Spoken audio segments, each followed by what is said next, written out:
एक उत्तम जीवन को आपको ये पृथ्वी पर बिताना है तो आप में और मुझ में परमेश्वर की आत्मा का भरपूरी होना है। सब लोग ध्यान से सुनो, एक पारिवारिक जीवन को अच्छी तरह से चलाने के लिए आपके अंदर मेरे अंदर आत्मा का परिपूर्णता होना है। बच्चे माँ बाप के अधीन में रहकर उनके बातों को पालन करना है, उनके अंदर पवित्र आत्मा का अनुभव होना है। सभी माँ बाप सुनने का, सारे बच्चे भी सुनने का। इधर पति पत्नियां बैठा है, माँ बाप बैठा है, बच्चे बैठा है, आप हम सभी से परमेश्वर की आत्मा ये वचनों से बातें करता है। अभी देखिए, एक एक व्यक्ति का कर्तव्य को बताया है, the responsibilities of family members. Hallelujah. तो बाइबल में परमेश्वर अपने लोगों से, हालेलुया, अपने वचन के जरिए सिखा रहा है। हर पत्नियों से, हर बहनों से परमेश्वर यही चाहता है अपने पतियों की अधीन में रहे। कैसा सिखाया है? जैसा कलीसिया यीशु मसीह का अधीन में रहता है। मैं आपको एक बात इसमें से सिखाने जा रहा हूं कि बहुत सारे उदाहरण बाइबल हमें सिखाते हैं। कोलोसी के पुस्तक में जब जाते हैं, 3 अध्याय के 18 पद में ऐसा लिखा है, ये पत्नियों जैसा प्रभु में उचित है वैसा ही अपने अपने पति के अधीन है। आप जब भी अधीन में रहता है तो एक बात समझना है, वो उचित बात है, ये अच्छा है, एक आदरणीय स्वभाव है। कुछ ऐसा स्त्रियां है बिल्कुल पति के अधीन नहीं रहता है, वो अपने पति के ऊपर अधिकार करता है। कैसे बात, धमकी की बात करने वाला स्त्रियां है, कठोर में बातें करते हैं। अधीन का मतलब क्या है? आप उसके गुलाम बनकर रहने के लिए नहीं बोल रहा है। अधीन मतलब रेस्पेक्ट में, आदर के साथ उनको आप बहुत ही आदर समझकर, उनके बातों को मानकर, हाथों को मानकर, अच्छे बातों को मानकर, प्रभु ने मुझे दिया हुआ एक पति है ये, जैसा कलीसिया प्रभु यीशु का अधीन में है वैसा मुझे भी मेरे पति का अधीन में रहना है कर आपको एक समझदारी होना है। वो कोलीसिया में पौलुस क्या बोल रहा है? ये उचित बात है, उचित बात है। ये स्थापित कर रहा है कि आप परमेश्वर का वचन पालन कर रहा है। अगर आप आपके दिखने वाला परिवार में, आपके सामने जो दिखने वाला आपके पति के अधीन में नहीं हो तो कितना भी अन्य भाषा बोलो, मैं नहीं मानूंगा कि आप परमेश्वर यीशु के अधीन में है करके। अगर आप ये आपके पति के अधीन में नहीं है तो आप झूठ है। आप आपके यीशु जो परमेश्वर है उसका भी अधीन में नहीं है। मेरे साथ है ना? गुस्सा नहीं होना है कोई भी। हालेलुया। इसके लिए तीतोस में क्या बोला है? तीतोस ने क्या बोला है? 2 अध्याय की 5 में स्त्रियों को समझा रहा था, इनको अलग अलग बातों को सिखा रहा है। बेटे वो डिस्प्ले में है, जरा पढ़िए 2 अध्याय की 5 में। और संयमी, स्त्रियों को बता रहा है, पत्नियों को बता रहे हैं, संयमी, पतिव्रता, पतिव्रता, घर का कारोबार करने वाली, घर का कारोबार करने वाली, भली और अपने अपने पति के अधीन रहने वाली हो। ये नहीं करेगा तो परमेश्वर का वचन का निंदा हो जाएगा। सारे मेरे बहन लोग सुनिए, संयमी होना बिल्कुल रिस्पॉन्सिबिलिटी नहीं, घर को सजाते नहीं, तोड़ने का काम करता है, बनाने का काम नहीं। शांति समाधान, एक स्त्री अधीन में प्यार में रहने से वो घर के अंदर होएगा। कुछ घर में झगड़ा जाटी होने का कारण कुछ बहनों का मुंह है, ओठ है, उनका स्वभाव है। इधर देखो, उत्तम स्त्री का उदाहरण बताया है। बेटे 5 पद और एक बार पढ़िए। और संयमी, पतिव्रता, घर का कारोबार करने वाली, भली और अपने अपने पति के अधीन रहने वाली हो, ताकि परमेश्वर के वचन की निंदा न होने पाए। ना परमेश्वर का वचन का निंदा ना हो जाए। कितने लोग ये बात में मानते हैं, प्रभु की आत्मा में जिता रहा है। हम संयमी होकर, ये आपसे हो सकता है बहनों, आपसे हो सकता है। कैसा मालूम है? पवित्र आत्मा में आप अगर भर गया है तो, क्योंकि पवित्र आत्मा से भर गया तो उधर विरोध, झगड़ा, ईर्ष्या, कोप, क्रोध, विरोध नहीं होएगा। परमेश्वर का वचन हम पालन करते रहेगा। हालेलुया बोलो। पत्रोस में क्या बोल रहा है? पहला पत्रोस 1 पीटर चैप्टर 3 तीसरा अध्याय की प्रारंभ के वचन से लेकर 6 पद तक पत्नियों को बहुत सारे बातों को सिखा रहा है। ये बोलने के बाद एक बहुत ही गहरा एक बातों को मैं आपके सामने रखने जा रहा हूं। या पहला पत्रोस तीसरा अध्याय की पहला से लेकर जरा पढ़िए बेटे। हे पत्नियों, तुम भी अपने पति के अधीन रहो, इसलिए कि यदि इनमें से कोई ऐसे हो जो वचन को न मानते हो, तो भी तुम्हारे भय सहित पवित्र चाल चलन को देखकर बिना वचन के अपनी अपनी पत्नी के चाल चलन के द्वारा खींच जाए।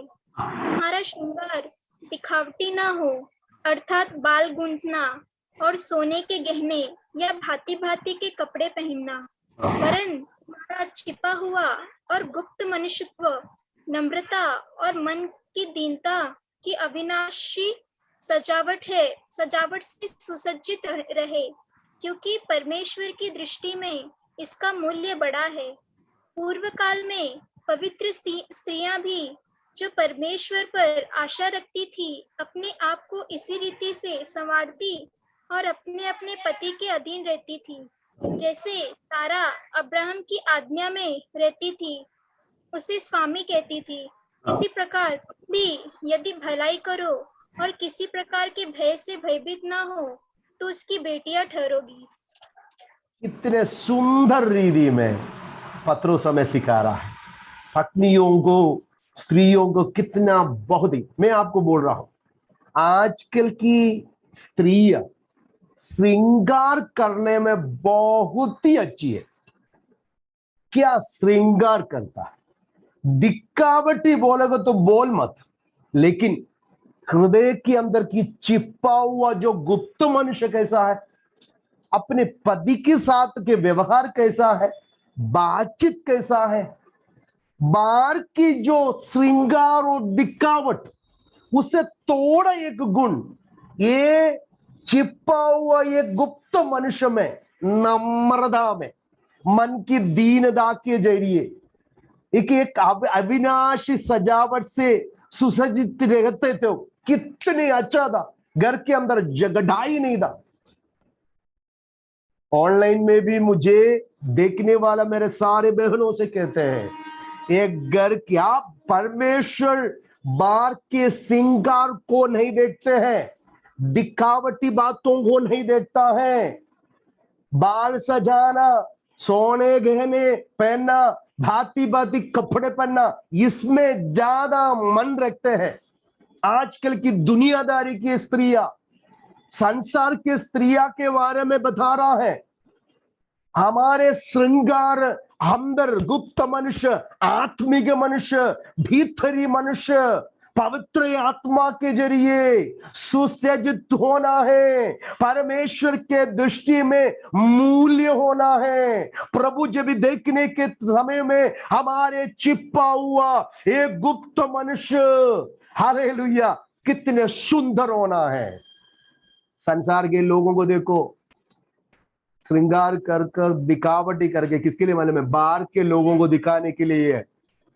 मैं आपको बोल रहा हूं, ये सारे श्रृंगार ये बाल गूंथना हो, सोना पहनना हो, भांति भांति कपड़े पहने हो, अभी आजकल के वस्त्र धारण को बोलो ही मत।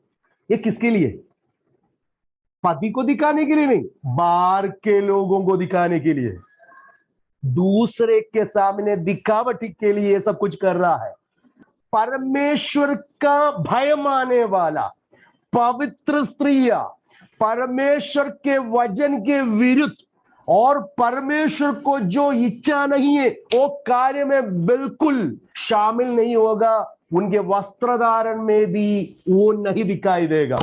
सुहावनी, बहुत ही आदरणीय वस्त्र पहनकर परमेश्वर के नाम के महिमा के लिए पवित्र स्त्रियां रहते हैं। विश्वासियों को संसार के समान नहीं रह सकता है। आप गुस्सा करो, प्यार करो, आप ये वचन को इनकार करो, स्वीकार करो। बाइबल में बहुत ही गहराई से सिखाता है, संसार के समान हम सदृश नहीं हो सकता है। ये संसार के लोगों के समान श्रृंगार और दिखावटी में हम रह नहीं सकता है। आप परमेश्वर की वचन के आधार पर आपके अंदर मैं आपको एक बात है, जिस स्त्री के अंदर नम्रता, मन में जो दीनता है, वो परमेश्वर के दृष्टि में जो अच्छे हैं वही करेगा, वही करेगा। संसार के बातों पर बिल्कुल, संसार के कार्य में बिल्कुल वो शामिल नहीं होएगा। कितने लोग आमीन बोलेगा मुझे मालूम है। आप ये 3 अध्याय के 1 से लेकर 6 तक पढ़ना है। सबसे बड़ा धनवान एक मनुष्य का वाइफ, पत्नी थी सारा। उसके पास कुछ भी बात का कमी नहीं था। अब्राहम कौन था? महाधनिक था। लेकिन सारा के बारे में क्या बोल रहा है वाले में? पवित्र स्त्रियों के नाम में एक नाम परमेश्वर के आत्मा बोला है, वो इब्राहिम की पत्नी सारा का थी। उसने अपने पति के अधीन में रहती थी। उनको क्या बुलाते थे? स्वामी कर कर बुलाते थे। आजकल नाम भी बुलाता है, अभी नाम नहीं, दूसरा शब्द से भी पुकारता है अपने अपने पति को। वो ऐसा बात सुनेगा तो भी हमें दुख लगता है। संसार के लोग अलग अलग नामों से, कुछ स्त्रियां अपने पति को टट्टा करते हैं, उनके विरुद्ध बोलते हैं। कुछ स्त्रियां अपने पति को ऐसा बातों से दुख लगाता है। मैं आपको बोल रहा हूं, ये सुहावनी नहीं है। और कुछ ऐसा स्त्रियां रहता है अपने पति के बारे में दूसरे को बताता है, ये भी सुहावनी नहीं है। मैं एक स्त्री के बारे में आपके सामने लेके आना चाहता हूं, जो भक्ति स्त्री, पवित्र स्त्रियां किस प्रकार से होना है कर कर हम नीति वचन में पढ़ते हैं। नीति चैप्टर 31 में 31 का 10 आयत से लेकर जब भी हम पढ़ता है उसमें मिलता है। हम एक एक जगह करके हम पढ़ने जा रहा है। एक गुड वुमन, एक अच्छी महिला कैसा होना है, वो उनका स्वभाव क्या है, इधर बताया गया है। बेटे जरा नीति वचन में प्रोवर्ब्स चैप्टर 31 का 15 और 16 जरा पढ़िए। वह रात ही को उठ बैठती है हाँ। और अपने घराने को भोजन खिलाती है और अपनी दासियों को अलग अलग काम देती है। हाँ। वह किसी खेत के विषय में सोच विचार करती है हाँ। और उसे मोल लेती है हाँ। और अपने परिश्रम के फल से दाख की बारी लगाती है। 19 पद जरा पढ़िए बेटे, 19 पद। वह अटेरन में हाथ लगाती है और चरखा पकड़ती है। 25 जरा पढ़िए बेटे, 25। वह बल और प्रताप का पहरावा पहने रहती है और आने वाले काल पर हंसती है। ये जो हर एक पद में क्या बताया, एक अच्छा महिला, एक अच्छा स्त्री किस प्रकार का है कर कर समझाया है। कुछ ऐसा स्त्रियां रहता है कुछ काम का ही नहीं, घर का भलाई के लिए हो, अपने के लिए हो, कुछ नहीं, आलसी है वो। आलसी स्त्रियों को आप देखा है ना, घर का काम बराबर नहीं करते हैं, खाना तो बराबर नहीं बनाते हैं, अपने विषय के बारे में, आगे के विषय के बारे में कोई भी चिंता उनके अंदर नहीं है, वो अपने मर्जी में रहते हैं। मैं आपको बोल रहा हूं एक कच्चा उत्तम, बहन लोग मुझसे गुस्सा नहीं होना है, बहन लोग मेरे से नाराज नहीं होना है।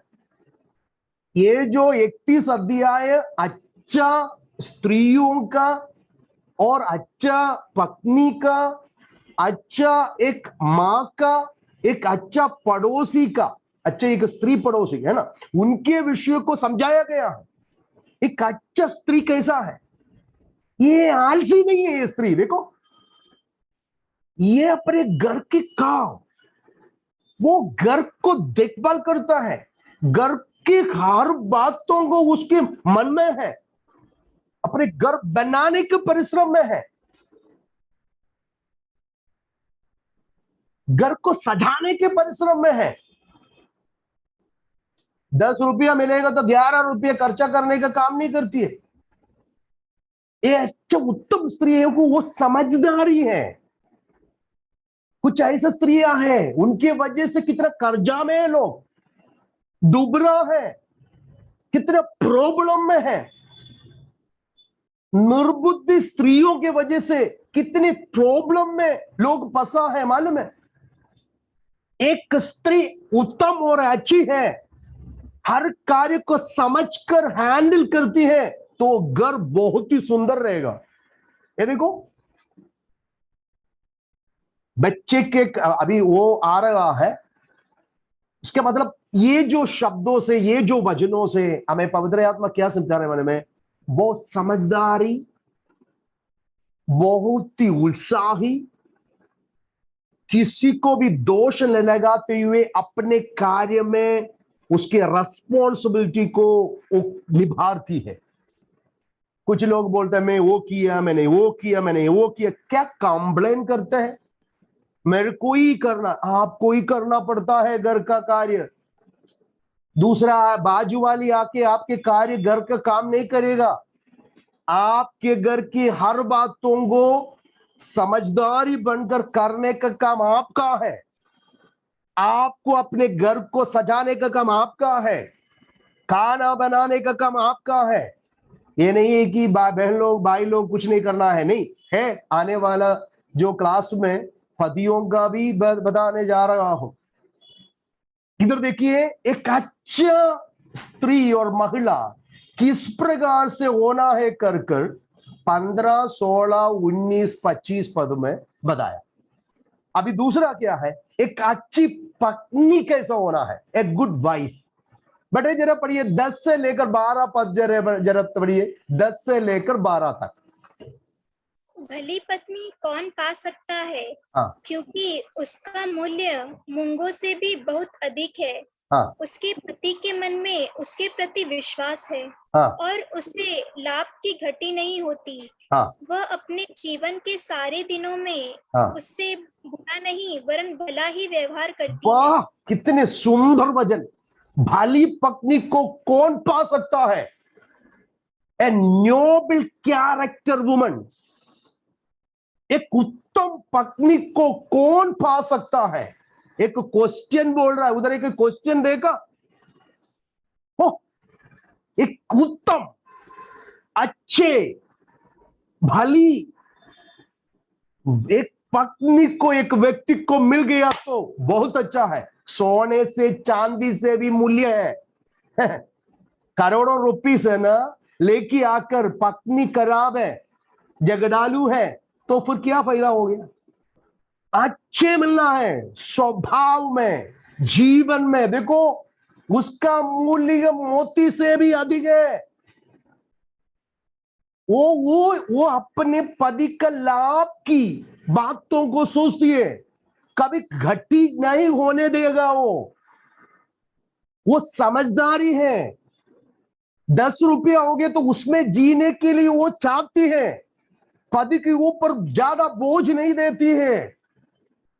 दुनियादारी में खर्चा करने के लिए उसको ये नहीं बोल रहा है, कर्जा उठाकर अपने कार्य को, दूसरे कुछ कार्य को करने के लिए उसको प्रोत्साहन नहीं देते हैं। वो समझदार है, घर को वो समझती है। देखो 11 पद में क्या लिखा, वो उसे लाभ की गति नहीं होता है। इसके लिए वो अपने जीवन के सारे दिनों में उसे बुरा नहीं वरन भलाई व्यवहार करती है। आज इधर बैठने वाला मेरे बहनों को मैं पूछना चाहता हूं, आप आपकी पति के लिए एक अच्छी भली है, उनकी बुराई के काम कर रहा है कि उनकी भलाई के काम कर रहा है? जीवन के सारे दिनों में मृत्यु जब तक आपको अलग नहीं कर सकते हैं, तब तक कभी भी आपके पति की बुराई, उनका तकलीफ का, उनकी उनको दर्द देने का बात पर आप शामिल नहीं होना है। वो भले बातों में व्यवहार करते हैं। मुझे मालूम है कितने अच्छे ऐसा जो जो स्त्रियां हैं, कुछ हस्बैंड लोग बिल्कुल बेकार है, कितना भी उन लोग बिल्कुल आज्ञाकारी और बिल्कुल बुद्धिमान नहीं है, लेकिन कुछ ऐसा स्त्रियां रहता है समझदार है। अबीगैल के बारे में जब भी हम पढ़ते हैं शमूएल के पुस्तक में, अबीगैल बहुत ही कितनी बुद्धिमती दी, समझदार दी। उनके पति एकदम मूर्ख था, एकदम मूर्ख, जो करता है सब मूर्खता करता था। लेकिन अबीगैल के बारे में हम पढ़ते हैं बहुत समझदार थी। She has a noble character, वो भली थी। दाऊद उसको मारने के लिए निकला, तभी ये स्त्री बहुत ही बुद्धि में कार्य किया, उसके वजह से उसके पति बच गया। कितना भी बुरा हो, कितना भी खराब हो, कितना भी अनपढ़ हो, एक भली पत्नी उसको संभालता है, समझाता है, उनको सिखाता है, उनके साथ रहता है, उनके आदर करता है, उनके अधीन रहता है, उनको बढ़ाने की कोशिश करता है, उनको समझाने की कोशिश करता है। आप और सारे स्त्रियों को, पत्नियों को भी बोल रहे हैं, आप आपके पति के लिए एक कंफर्टर है, एक सहायक है करके समझो। जैसा पैराक्लेट पवित्र आत्मा हमारे सहायक है, वैसा वही शब्द इस्तेमाल किया है पत्नियों के लिए। आपके पति के लिए आप एक सहायक है, हर बात में उसके साथ देना है, दुख दर्द खुशी आनंद हर बात में साथ रहना है, जीवन भर उसको बुरा नहीं भलाई की व्यवहार करना है। कितनी बहन लोग, कितनी मेरे मेरे वचन सुनता है, कितने लोग अपनी पत्नी पति का आदर करते हुए उसकी भलाई की चेष्टा करते हैं। Praise the Lord। इसके लिए बाइबल पूछ रहा है, पवित्र शास्त्र बोल रहा है, भली पत्नी कौन पा सकता है? एक बार एक व्यक्ति अच्छा भली पत्नी को पा लिया है, सबसे मूल्यवान हो गया, आशीष वाला व्यक्ति बन गया है करके। और एक गुड मदर, एक अच्छा माँ। देखो 31 में 14 और 15 जरा पढ़िए बेटे, 14-15 जरा पढ़िए। वह व्यापार के जहाजों के समान हाँ अपनी भोजन वस्तुएं दूर दूर से मंगवाती है। हाँ, वह रात्रि को उठ बैठती है और अपने घराने को भोजन खिलाती है। 21 और अपनी 21 और 21 और 27 जरा पढ़िए। वह अपने घराने के लिए हिम से नहीं डरती, हाँ क्योंकि उसके घर के सब लोग लाल कपड़े पहनते हैं। हाँ, वह तकिया बना लेती है। 27। वह अपने घराने के चाल चलन को ध्यान से देखती है और अपनी रोटी बिना परिश्रम नहीं बहन नहीं लोग खाती। देखो ना, ये कच्चा माँ कैसा होना है करके इधर सिखा रहा है। वो घर का ना अवस्था जानते हैं, कुछ ऐसा है। देखो इधर देखो, व्यापार के जहाजों की नाई अपने भोजन वस्तुएं दूर से मंगवाती है। इसका मतलब क्या है? कितने कम, घर का खर्चा वो बहुत समझदारी से करती है। क्या एक महीना में क्या क्या जरूरत है वो पहले ही वो जानती है। उस प्रकार से कितना कम में मिलेगा, थोड़ा दूर देखो, इधर दूर अभी कुछ कुछ व्यापार ऐसा होता है। व्यापार में क्या होता है? लाभ होना चाहिए ना, व्यापार में लाभ होना चाहिए, इसके लिए तो व्यापार करता है, बिजनेस। ये घर का अंदर भी ऐसा है, वो पति पैसा तो लेके आता है, लेकिन हम जो माँ लोग, घर का माँ, वो घर का स्त्री, वो घर का हर बातों को देख रहा है, कैसा खर्चा करना है, किधर पैसा डालना है, क्या क्या लेना है, क्या क्या मंगाना है, वो समझदारी से करता है। कुछ ऐसा डीमार्ट में जाएगा तो जो आंख में दिखता है वो सब कुछ खरीद लेता है, वो हमारा काम का भी नहीं रहेगा। कुछ ऐसा है अड़ोसी के पास है, पड़ोसी के पास है, वो हमको भी चाहिए, ये उनका जरूरत का नहीं है, फिर भी लालच से चीजों को, वस्त्र को भी ऐसा रहता है, जो खाने का चीज भी रहता है, जो काम का नहीं है वो भी खरीद के लेके आता है और उसके बाद कचरा में डाल देता है। समझदारी से घर को बनाती है एक अच्छे माँ, सब समझती है। और देखो वो हिमसे न डरती है। हिमसे मतलब हर सीजन में, इसका मतलब उसको केयर है अपने घर वालों को। बच्चे ठंडी में भी गर्मी में भी हर अवस्था में मेरा बच्चा, मेरा पति, मेरे घर वाला एकदम अच्छी तरह से रहना है, वातावरण से कुछ भी तकलीफ नहीं होना है। कुछ ऐसा है बेफिक्र में रहते हैं, बच्चे के बारे में भी नहीं सोचता है, पति के बारे में भी नहीं सोचता है, अपने बारे में भी नहीं सोचता है। कुछ घर में ऐसा बीमार से भरा है, मालूम है? कुछ ऐसा बच्चों में बीमार है, पति में बीमार है, खुद में बीमार है। कारण क्या है? बुद्ध केयर नहीं करते अपने आप को। इधर देखो ना, उस स्त्री को देखो, वो माँ को देखो, वो अपने घर आने के लिए हिम से नहीं डरती है। इसका मतलब घर ठंडी का सीजन भी आए वो डरती नहीं। कारण क्या है? घर में सबको क्या है? लाल कपड़े है, उसने खुद बनाया है, गर्मी कपड़ा बना के रखा है। इसके लिए वो चाहते हैं कि हिमा, इसका मतलब तकलीफ आने से पहला उसकी तैयारी, समस्या आने से पहला उसकी तैयारी, हर सीजन में किस प्रकार से रहना है, चलना है। वो अपने घर वाले, खुद को नहीं देख रहा है, सेल्फिश नहीं है, घर के सारे लोगों को देखो, अपने घर के चाल चलन को देखते हैं, हर व्यक्ति का चाल चलन।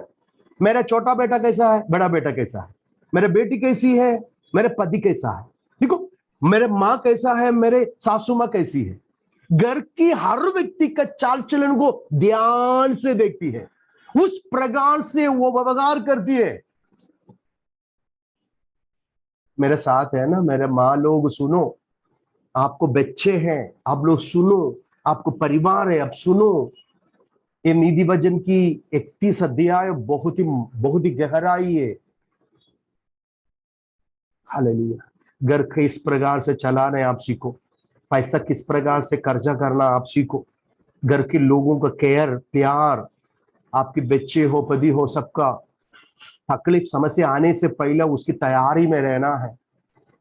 दूसरे से कर्जा लेने के लिए नहीं होना है, उसको जमा के रखो, जो जो जरूरतों को है वही मंगाओ, वही ले लो। आपके घर के लोगों को स्वभाव को जानो, उस प्रकार से उनके साथ व्यवहार करो। कभी कभी पति को रोटी चाहिए, बच्चे को चावल चाहिए, आप परेशान हो जाएगा, लेकिन वो घर के सारे लोगों के चाल चलन को समझता है। उधर झगड़ा बिगड़ा नहीं है ना, उस हर व्यक्ति को समझ लिया एक माँ, तो घर के अंदर क्या तकलीफ है, हर व्यक्ति के साथ उस तरीका से वो व्यवहार करेगी, बातचीत करेगी, उनकी केयर, प्यार, इसको है ना केयर और लव, प्यार और क्या है, केयर को क्या बोलता है ओ, आप समझ लिया है ना, देखभाल, काळजी घेणं, या उतने ये बहुत ही अर्थपूर्ण एक बात है मेरे बहनों। मेरा हर माँ लोग एक अच्छी माँ किस प्रकार सा है कर कर अब इधर बता रहा है। और उसके बाद आखिरी में बोल रहा हूं एक अच्छे पड़ोसी। आपको मालूम है आजकल की पड़ोसी आपके बारे में क्या बोल रहा है? आपके जो पड़ोसी रहते हैं ना, आप आपकी पड़ोसी के लिए एक अच्छा होना है। हर बहन लोग सुनने का। ये जो बहन को देखो, ये बहन के बारे में क्या लिखा है बेटा? 23 जरा पढ़िए। 23, 31 का 23। जब उसका पति सभा में देश के पुरनियों के संग बैठता है, तब उसका सम्मान होता है। हाँ मैं 31 भी पढ़िए, 31। उसके हाथों के परिश्रम का फल उसे दो, और उसके कार्यों से सभा में उसकी प्रशंसा होगी। इसका मतलब पड़ोसी का लोग उसके बारे में अच्छा बोलता है। और बहन बहुत अच्छी है, क्योंकि उसके हस्बैंड बाहर जाएगा तो लोग उसका भी प्रशंसा हो, तुम्हारा वाइफ बहुत अच्छी है।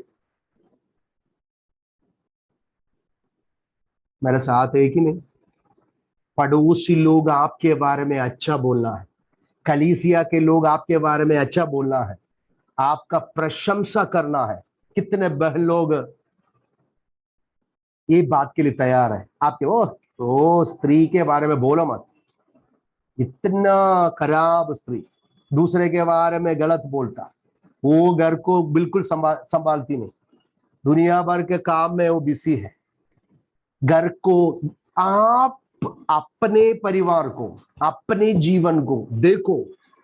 संसार के सामने, पड़ोसी के सामने आपका प्रशंसा मिलना है। आप अच्छी एक स्त्री एक कर कर बोलना है, अच्छे एक गवाही को बोलना है। आपके बारे में बोलेगा तो लोग बोलना है बहुत अच्छी स्त्री है वो, बहुत अच्छी माँ है वो अच्छे पत्नी है, वो अच्छे एक महिला है, वो मेरा अच्छे एक पड़ोसी है करके बोलने का। दूसरा एक व्यक्ति आपके बारे में विरोध गलत नहीं बोलना है, उसको अवसर नहीं रहना देना है। ओह, आप मेरे साथ है। अड़ोसी पड़ोसी आपको प्यार करना है। अड़ोसी पड़ोसी देखो वो कितनी अच्छी स्त्री है, आपके स्वभाव को देखना है। आप उनके सामने एक नमूना, आदर्श बनना है। सारा सजावट में, हर प्रकार के दुनियादारी में चलेगा तो लोग क्या बोलेगा मालूम है? ये दुनियादारी है करके ही बोलेगा। मैं बोल रहा हूं ये दुनियादारी के बातों पर आप आपके पड़ोसी, हाँ देखो उसके पास इतना वस्त्रदार है, इतना सोना है, इतना चांदी है, क्या क्या पहन के चलती है, ये बात नहीं परमेश्वर की आत्मा चाहता है। परमेश्वर की आत्मा क्या चाहता है मालूम है? जरा पढ़िए बेटे उसका 29 से देकर, ये सारे बहन लोग बार बार पढ़ना है। 29 से लेकर जरा पढ़िए। बहुत सी स्त्रियों ने अच्छे अच्छे काम तो किए हैं, परंतु उन सबों में श्रेष्ठ है। हाँ, शोभा तो झूठी और सुंदरता व्यर्थ है, परंतु जो स्त्री यहोवा का भय मानती है उसकी प्रशंसा की जाएगी। उसके हाथों के परिश्रम का फल उसे दो, और उसके कार्यों से सभा में उसकी प्रशंसा देखा होगी। बहुत स्त्रियों ने अच्छे अच्छे काम किया है, परंतु तू उन सभी में श्रेष्ठ हो। इधर बैठने वाला सारे मेरे बहन, दुनिया में बहुत सारे स्त्रियां बहुत अच्छे अच्छे काम किया है, लेकिन उनसे भी बढ़कर आप श्रेष्ठ होना है।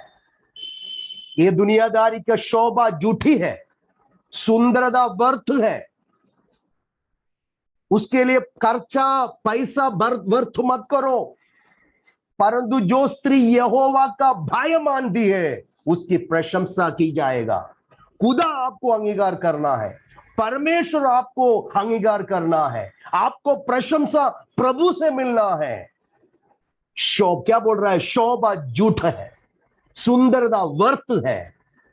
आपको दिखने में हो बड़ा बड़ा वस्त्र नहीं रहेगा, सोना चांदी नहीं रहेगा, सुंदरता के लिए ब्यूटिशियन में, ब्यूटी पार्लर में आप नहीं जाता रहेगा, नो प्रॉब्लम, वो करने दे लोग। लेकिन परमेश्वर के सामने क्या है? प्रशंसा की जाएगी किसका? जो स्त्री यहोवा का भय मानती है, ये स्वभाव में रहती है कि वजन के अनुसार उसकी प्रशंसा की जाएगा।